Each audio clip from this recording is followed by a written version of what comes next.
Good day mga kanegosyo. Ang topic natin ngayon tungkol sa community ng mayaman or market ng mayaman. Iisa lang po yan pero mas ini-emphasize ko yung word na community. Ang example ko sa inyo, isang community ng puro may-ari ng Harley Davidson na motor. Bakit kailangan sa pagninegosyo yan? Kung nagsisimula ka pala magnegosyo, tapusin mo tong video ko, sigurado marami kang matututunan. Kung nagninegosyo ka naman na, malamang isa to sa dahilan kung bakit ka nalulugi ngayon. Bukod sa crisis na nararanasan natin. Ako nga pala si Jepoy, isang negosyante. Isa rin akong DJ. Kung kailangan nyo pala ng DJ sa club, sa bar, sa event, message lang kayo dito sa page ko or comment lang kayo. Bilang negosyante, meron akong 11 years na experience sa pagninegosyo at pagkalugi dito. Ano ang community? Excuse. At bakit kailangan to sa pagninegosyo? Kwento ko lang mga kanegosyo. Sa pangatlo kong negosyo na nalugi na bilyaran mga kanegosyo, naitayo ko yung bilyaran ko malapit sa De La Salle Dasma mga kanegosyo. Ang customer ko or community yung pinaglilingkuran ko is college student. Boss Jepoy, bawal yan yung bilyaran. Yes, bawal within 100 meter radius from the school. Lagpas na po ng 100 meter radius yung tindahan ko malapit sa De La Salle Dasma mga kanegosyo. At may permit din ako doon. At may rules sa loob ng bilyaran ko na bawal ang bata, bawal ang minor de edad, at bawal ang sugal. Anyway,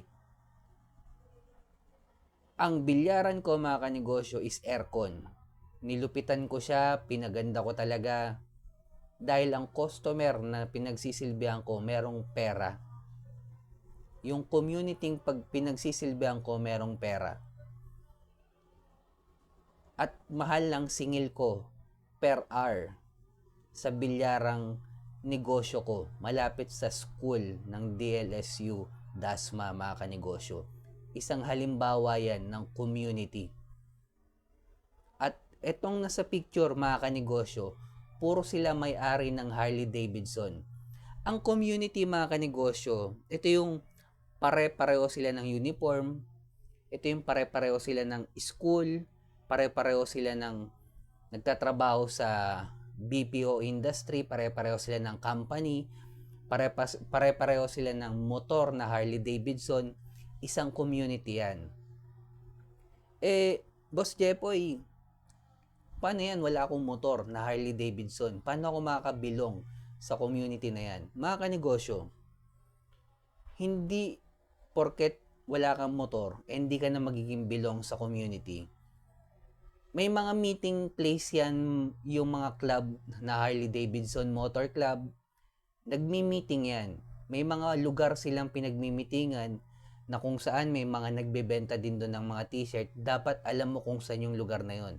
Mga kanegosyo, pinagtatrabahuan din yan, malaman kung nasaan yung mga community na yan. Trabahong malupit pa rin yan mga kanegosyo. Hindi yan tipong lalabas ka ng bahay, makikita mo na yung mga Harley Davidson.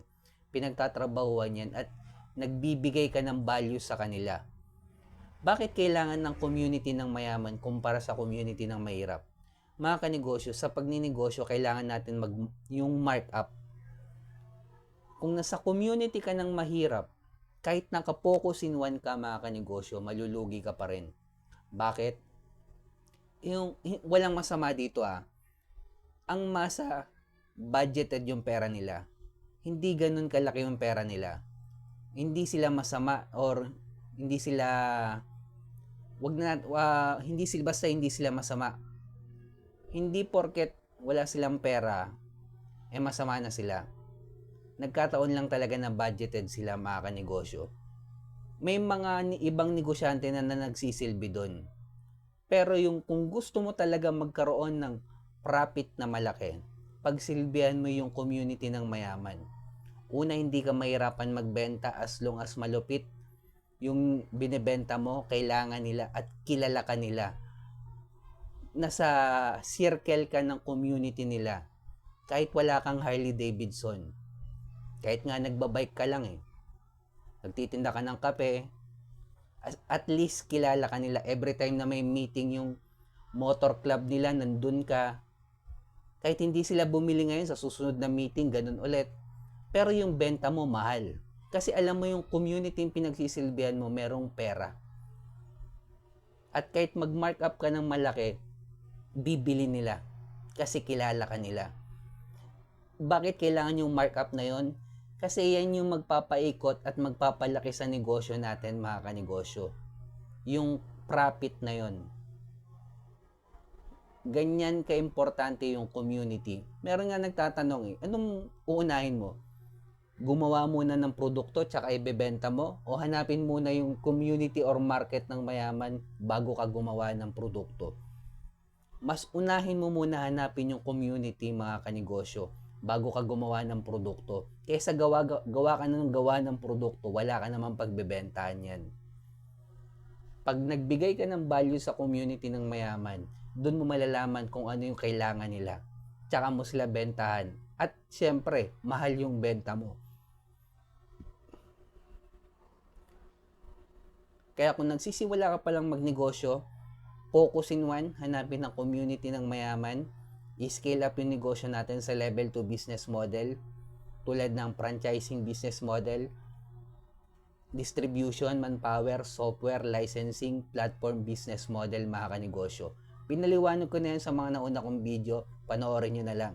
At panghuli, kailangan na natin gumawa ng original content. Dahil kasama na sa trabaho natin to bilang negosyante ngayong taon. Bago na ang labanan ngayon, mga kanegosyo. At kung umabot ka sa dulo na video na to, subscribe ka naman sa akin, heart mo na rin to, comment ka naman kung taga saan ka, mga kanegosyo. Gusto ko malaman saan umabot yung video ko. Sa mga negosyanteng dumadanas ng pagkalugi ngayon dahil sa oil crisis, dahil sa mga nangyayari sa gobyerno, huwag nating kalimutan mag-pray kahit anong religion natin. Ingat tayong lahat, mga kanegosyo. Peace.